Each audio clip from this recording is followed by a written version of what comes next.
مستقيم يغير إلى صراط مستقيم. نبدأ البرنامج العملي حقنا. دعنا نبدأ، لكن خلني أنا وأنت نسأل أنفسنا سؤال خطير، سؤال جذري، سؤال مصيري. ليه الناس تتكلم عن القرآن وحاسة وإحنا ما نحس؟ سؤال مهم.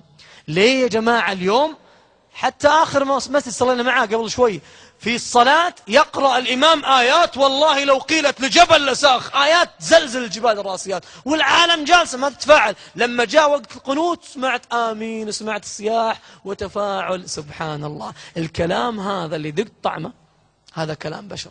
الكلام اللي قبله كلام رب البشر.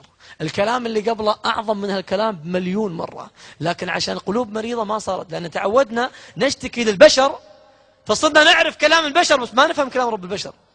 يا جماعة الواحد فينا تعود يشكو، الوحدة تشكي صديقتها ساعة وهذه تقاطع هذه، كلهم مليانين مشاعر وكلام، والواحد فينا يشكو لصاحبه تلقى الكلمات كأنها نهر جاري بس قاعد يشكو، والمشكلة صار كذا، وفي الدوام صار لي كذا، ومع زوجها صار كذا، وتقعد تقص لك ساعة. وإذا سجدت ما تعرف تشكو هذا العظيم الجليل جل جلاله.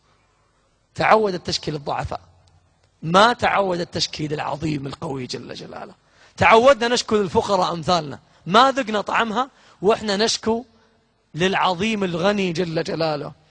لبست ثوب الرجا والناس قد رقدوا، وقمت أشكو إلى مولاي ما أجد، فقلت يا عدتي في كل نائبة ومن علي لكشف الضر أعتمد، أشكو إليك أمورا أنت تعلمها، ما لي على حملها صبر ولا جلد، وقد مددت يدي بالذل مبتهلا